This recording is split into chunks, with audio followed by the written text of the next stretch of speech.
I am annoyingly good at habit change. And if any of you know me through the Whole30, that might not come as a surprise to you, but I do have a few things working in my favor. I am an Enneagram 8. So for those of you familiar with the Enneagram, 8s are the challenger type. We are assertive, we are direct. If we are doing a group project, I am leading. And when I put my mind to something, I just do it. I'm also a Gretchen Rubin upholder. So Gretchen has this quiz that helps you figure out how well you respond to internal and external expectations when it comes to habit change.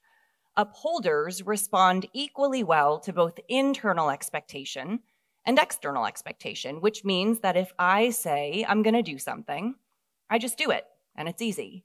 And if you challenge me to do something, I also just do it, and it's easy.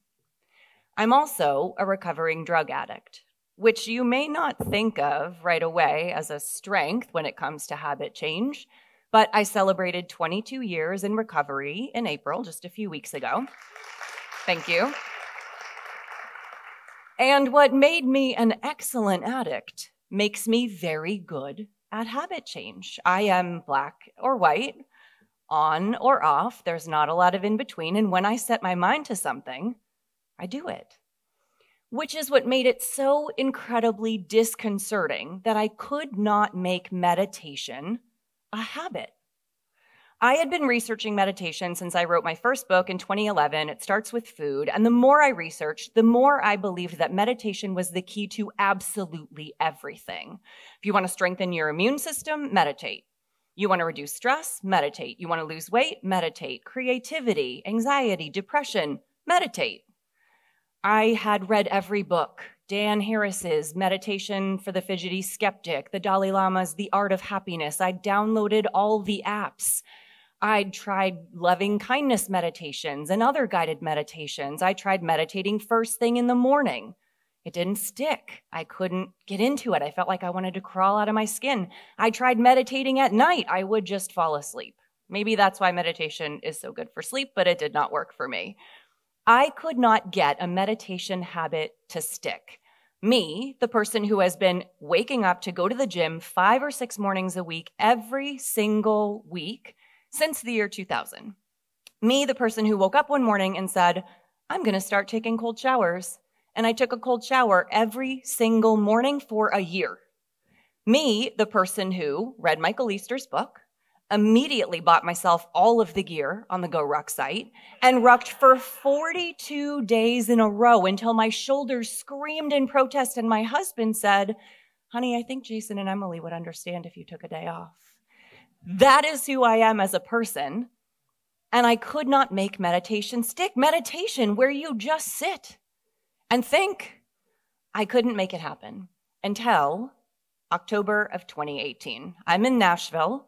I'm on a book tour, and my friend Todd McCullough lives in Nashville. He's a dear friend of mine. We have a lot in common. We love books and fitness and self-improvement and talking about God. So I get done with this book signing. Todd picks me up the next morning to go to the gym. If you go to the gym with me, know that we will not speak while we are there. I am going to do my thing. You are going to do your thing. And when I'm done, I'm going to give you a little wave as if to say, hey, I'm a few minutes out. So we get to the gym about an hour later. I do my little wave. Todd comes over. I said, hey, are you ready to go? He said, yep, I just have to meditate. Cool. I assume we're going to jump in his Jeep. We're going to drive to the river, drive to the park, maybe go sit in his backyard. No. He sits his 6'5" butt right down there on the gym floor, crosses his legs and looks up at me expectantly and says, do you want to join me? I was like, right here? He said, yeah.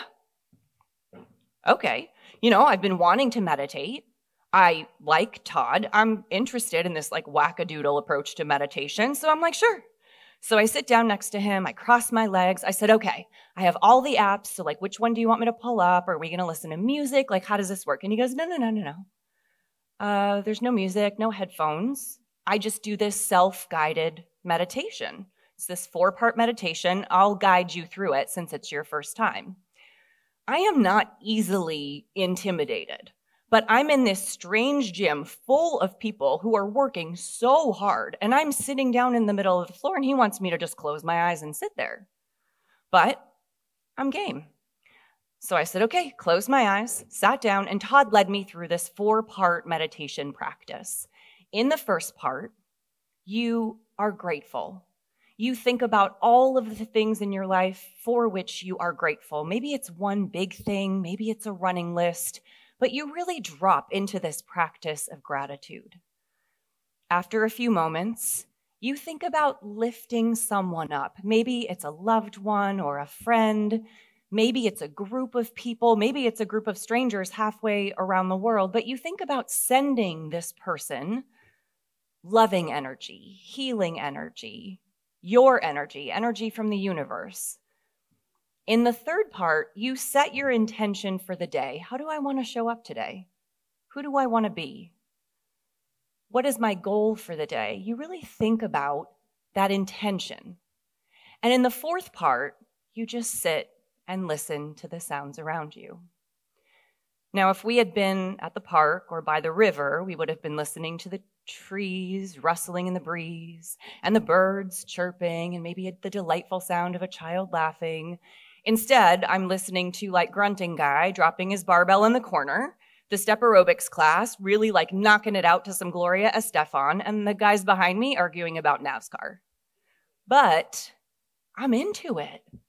I really felt like I was present in my body and connected. I'm going through this process and I'm really feeling things like I'm meditating. I'm doing it. So we get done and I open my eyes and I look at him and I say, "What the hell was that?" And he said, "Oh, all right, I'll tell you about it." So we go to breakfast and he tells me about his mind right meditation practice. He says to me, "I've been doing this after every movement session for years, whether I surf or I do a yoga class or I go to the gym. Right after I'm done, I sit down and I walk myself through this 4-part process. And I call it mind right because it really feels like I am getting my mind right for the day." And I was like, "Well, it was really cool and I really liked it. Thank you so much." And he says to me, "You should try it." Enneagram 8, Gretchen Rubin upholder, recovering addict. I'm in. So immediately I start this practice. I'm still on my book tour, so I'm going from city to city, finding a gym in the morning to do my morning routine. And in the middle of this strange gym, I'm sitting down, closing my eyes, and I'm meditating. When I get home to Salt Lake City, in my home gym, I do my workout, I find a spot on the turf, and I sit down and I meditate. And it wasn't even a week before I realized that this is exactly what I had been missing in trying to make meditation a habit. First, it's like habit research 101, and I'm actually really mad I didn't think of this myself, but I've been researching habits since the earliest days of Whole30. The Whole30 is really hard. Changing the food you put on your plate is hard, and I want people to have every tool they can possibly have to make their Whole30 habits stick. So I'm a big habit research nerd, and what Todd was doing is habit stacking. It's a concept created by BJ Fogg that essentially says, look, if you want to start a new habit, you don't have to find a new cue and create a new routine. Just take this new thing that you want to do and stack it on top of something that you're already doing. So if you want to start drinking more water before you go to bed at night, you fill a glass of water, you put it by your coffee machine, and in the morning when you wake up, you make your coffee. That's your habit that you do every morning. There's the glass of water. You drink the water, and effortlessly, all of a sudden, you're drinking more water. So what Todd was doing with this mind right practice is just stacking the habit of meditation on top of a habit that I was already doing, going to the gym every day. And as long as I just added another 2 or 3 minutes at the end of every workout, I could actually make meditation a habit. That part was genius, and I loved it. But that wasn't the biggest reason why this post-workout meditation practice was so game-changing for me. And to explain the second part, I have to get a little bit woo. Can I get woo at a Go Ruck event? I can, right? Yeah. Well, I'm gonna, because that's the speech I practiced.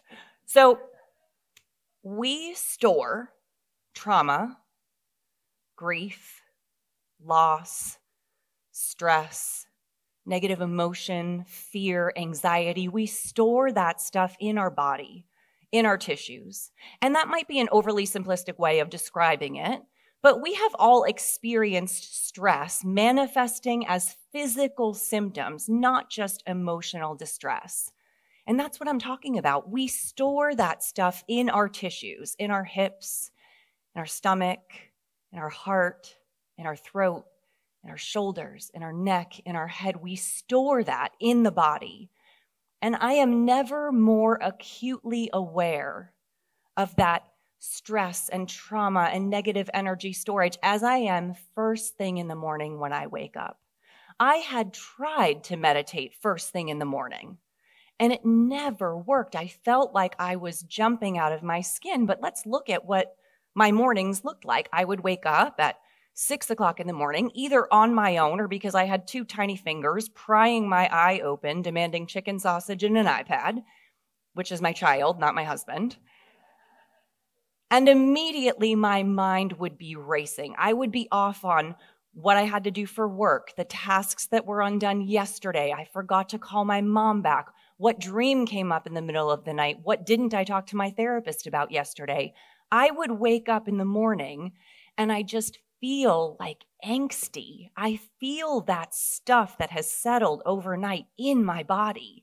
It was no wonder that I couldn't meditate first thing in the morning. Being able to drop into my body and feel still and feel peaceful, that was not happening.